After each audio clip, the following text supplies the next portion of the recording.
Bonjour, aujourd'hui on va faire la résolution de système d'équations. Alors allons-y. Tout d'abord, lors de la résolution d'algébrique d'un système d'équations, l'observation de l'équation réduite sous forme fonctionnelle permet de déterminer le nombre de solutions du système pour savoir si on a à résoudre le système d'équations ou simplement dire qu'il n'y en a aucune solution ou une infinité de solutions. Donc, faut toujours transformer nos équations sous forme fonctionnelle. Alors ici, j'ai un système de solutions et je dois transformer en y égale quelque chose. Fait que je vais y aller avec la première équation ici. 2y. Alors 2y est égal à 12x moins 10. Je vais isoler le y, donc je vais diviser par 2 à gauche. Je vais donc devoir diviser par 2 tout le membre de droite aussi. Alors, y va être égal à 12x divisé par 2, ça fait 6x, moins 10 divisé par 2 me fait moins 5. Alors, ça, c'est ma première équation. La deuxième équation, ici, je vais la réécrire. 2x moins, x moins y est égal à 27. Ce que je veux, c'est y. Alors, je vais faire moins 2x de chaque côté. Il va me rester moins y. Ah, j'aurais pu faire le contraire. C'est pas grave. Moins 2x plus 27. Mais je veux pas moins y égale quelque chose. Je veux y égale quelque chose. Donc, je vais diviser par moins 1 de chaque côté. Y est égal à moins 2x divisé par moins 1. Ça va me donner 2x plus 27. Alors, mon nouveau, mon système d'équation ressemble à y égale, y1, égale à 6x moins 5 et y2 est égal à 2x plus 27. Comme les taux de variation sont différents, il y a un couple solution et j'aurais simplement à calculer le couple solution pour le trouver. Ici, on le dit déjà là. On a le titre. Ici, je vais me retrouver avec aucune solution, puis une infinité de solutions. Mais à regarder ça ici, on ne le sait pas ici que le taux de variation est le même, mais que l'ordonnée à l'origine est différent.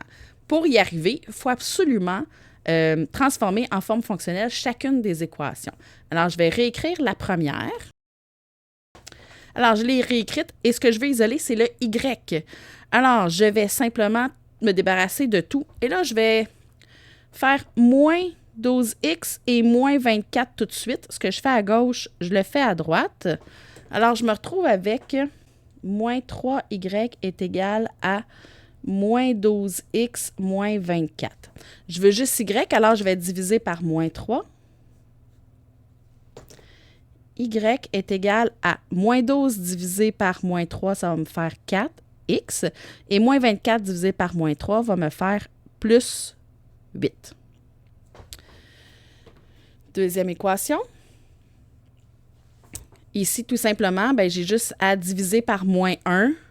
Alors, je vais l'écrire tout de suite, la deuxième. Y va être égal, je divise par moins 1, 4x, je divise par moins 1, plus 2. Alors, mon système d'équation me donne y1 égale à 4x plus 8 et y2 est égal à 4x plus 2. Ils ont, le même taux de variation, mais ils n'ont pas le même ordonnée à l'origine. Alors, ils ont le même taux de variation, ils sont donc parallèles, mais ils ne partent pas de la même place, donc il n'y a aucune solution, ils ne se rencontreront jamais. Pour le dernier, ici, donc, je vais réécrire la première équation. Alors, ici, je me retrouve avec, je veux juste y.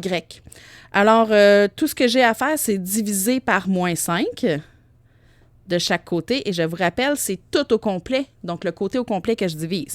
Alors, moins 30x divisé par moins 5 me donne 6x et moins 50 divisé par moins 5 plus 10. Donc, y est égal à 6x plus 10. Je pourrais très bien le réécrire dans l'autre sens. Pour ce qui est de l'autre équation, alors ici, je dois distribuer le 2 à chacun. Ça va me faire 6x plus 10. Mon système d'équation me donne y1 est égal à 6x plus 10. y2 est égal à 6x plus 10. Le taux de variation est pareil. Et l'ordonnée à l'origine aussi est pareil. Alors, mes deux droites sont parallèles puisqu'elles ont le même taux de variation et elles sont confondues puisqu'elles partent tous les deux de la même place. Alors, tous les points seront des solutions. Alors, il y a une infinité de solutions. Quand j'ai une solution unique, bien, ce que je dois faire, c'est tout simplement résoudre à l'aide de la méthode de comparaison. On va regarder dans les systèmes d'équations comment résoudre deux équations qui ne sont pas sous la forme fonctionnelle. Donc, on va les transformer sous forme fonctionnelle et on va les résoudre, donc, c'est-à-dire trouver le couple solution. Allons-y. Avec notre premier exemple ici, donc, j'ai deux équations. Elles ne sont pas écrites sous forme de notation fonctionnelle. Alors, on va les transformer, c'est-à-dire ce qu'on veut, c'est y égale quelque chose. Donc, on va isoler notre y.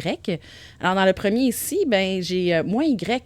Donc, je peux simplement résoudre le problème en faisant plus y à droite. Donc, ce que je fais à droite, je le fais à gauche. Donc, plus y à gauche. 0 plus y, ça me donne y. Et de l'autre côté, ça s'annule. Donc, il va rester 9x moins 8. Et j'ai ma première équation sous forme fonctionnelle. Allons-y avec la deuxième. Donc, je veux y. Alors, il va falloir que je divise par 3 de chaque côté, mais avant, je vais aller réduire mon membre de droite. Donc, je vais aller distribuer mon fois moins 6 à chacun. Alors, à gauche, je garde mon 3y. Moins 6 fois x, moins 6x. Moins fois moins, ça va me donner plus 6 fois 7, 42. Alors, j'ai mes deux équations sous forme fonctionnelle. Donc, je vais aller créer mon système d'équations. Y1 est égal à 9x moins 8 et Y2 est égal à... Oh, non, je n'ai pas fini. Excusez. Il me reste encore 3Y, donc je vais éliminer en faisant une division. Donc, 3Y à gauche et 3Y à droite au complet. Alors, ici à gauche, il va me rester Y. Moins 6x divisé par 3 me donne moins 2. Et 42 divisé par 3 me donne... 42 divisé par 3, 14. Donc, plus 14. Là, j'ai mon système. Donc, Y2 moins 2x plus 14. Une fois que j'ai mon système, je vais utiliser la méthode de comparaison pour trouver la valeur de x. Donc, la première coordonnée de mon couple solution. 1, je vais trouver x. En faisant Y1 égale à Y2. Donc, Y1 vaut 9x moins 8 et Y2 moins 2x plus 14. Alors, je veux trouver la valeur du x, je vais l'isoler. J'ai des x de chaque côté, donc je vais éliminer le plus petit des deux. Je vais faire plus 2x de chaque côté. Il va me rester 11x moins 8 est égal à 14. Et ici, pour éliminer moins 8, je vais faire plus 8. Ce que je fais à gauche, je le fais à droite. Il va me rester 11x est égal à 22. Je divise par 11. Je divise par 11. Il n'y a plus beaucoup de place, hein? X égale 2. Alors, j'ai trouvé le premier membre de mon couple solution, c'est 2. Le deuxième membre, c'est le Y. Donc, je vais trouver le Y en remplaçant la valeur de X que j'ai trouvée dans une des deux équations. Donc, comme je veux la valeur de Y, je ne vais pas aller prendre ceux qui ne sont pas sur la forme fonctionnelle. Je vais les prendre sous la forme fonctionnelle. Ça va être beaucoup plus pratique. Je viens prendre Y1. J'aurais pu prendre Y2, là, mais Y1 est égal à 9x moins 8. Et je remplace le X par ce que j'ai trouvé. Donc, 9 fois 2, moins 8. 9 fois 2, 18. Et 18 moins 8 me donne 10. Alors, le couple solution, X2, Y10. Donc, mon couple solution est 2, 10. Alors, avec l'exemple B. Encore une fois, mes deux équations ne sont pas sur la forme fonctionnelle. Je vais commencer par isoler mes Y. Ici, j'ai moins Y. Donc, je vais faire plus Y à gauche, plus Y à droite. Ça va me donner moins 23X est égal à Y, moins 8. Pour éliminer le moins 8, je vais faire plus 8. Ce que je fais à droite, je le fais à gauche. Je ne peux pas additionner des X et des 8, donc je me retrouve avec moins 23X plus 8 est égal à Y. Donc, j'ai ma première équation sous forme fonctionnelle. Ma deuxième équation, donc je vais isoler mon y, je vais éliminer mon terme en x, je vais faire plus 35x à gauche, plus 35x à droite. À gauche, il va me rester 7y. À droite, 35x plus 14. Je veux juste le y, donc je vais diviser par 7. Je me suis trompée de crayon, mais c'est pas grave. Donc, ici, je divise par 7, ça va me faire y. Je divise chacun par 7. 35x divisé par 7 va me donner 5x. 14 divisé par 7 va me donner 2. Alors, j'ai mon système d'équations. y1, qui est ici, est égal à moins 23x plus 8. Et y2, mon deuxième, est égal à 5x plus 2. Je vais pouvoir, dans un premier temps, trouver la valeur de x, donc l'abscisse de mon couple solution. Comment je fais ça? Par la méthode de comparaison, y2 est égal à y1. Alors, y1 vaut moins 23x plus 8 et y2, 5x plus 2. Je veux x, donc je n'ai pas de dénominateur à éliminer. J'ai des x de chaque côté.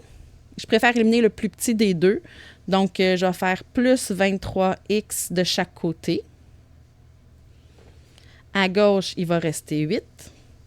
À droite, 5 plus 23, ça me fait 28x plus 2.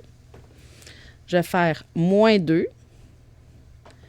Il va rester 6 est égal à 28x. Je vais sauter là en dessous pour... Donc ici, je vais diviser par 28. Diviser par 28. Alors, je peux réduire... 28, ça ne se divise pas par 6. Tous les deux se divisent par 3. Alors, si je divise par 3, ça va faire 2. Et diviser par 3, ça va faire... ah non, ça ne marche pas par 3. Fait que ça va être par 2. Donc, je divise par 2, ça me donne 3 et 14.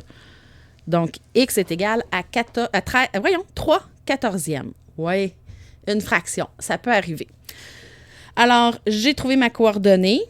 Je pourrais essayer de voir en nombre décimal, mais ça ne fonctionnera pas bien. 3 divisé par 14, ça me donne un nombre périodique. Ça remplit ma calculatrice. Donc, je vais le laisser en fraction. Je vais trouver maintenant mon y. Comment je fais? Je vais remplacer mon x, qui est une fraction, dans une des deux équations. Je vais choisir l'y2, moi. y2 est égal à 5x plus 2. Donc, 5 fois 3 quatorzièmes plus 2, ça me fait 15 quatorzièmes plus... Bien, je vais tout de suite mettre mon 2 sur le même dénominateur parce que pour additionner, il faut que ça soit au même dénominateur. Donc, il était sur 1, j'ai fait x 14. Je fais x 14 en haut. Alors, 15 plus 28 me donne 43 quatorzièmes. Alors, mon couple solution, je n'ai pas beaucoup de place pour l'écrire. Je vais venir l'écrire ici en haut. Mon couple solution, c'est 3 quatorzièmes et 43 quatorzièmes.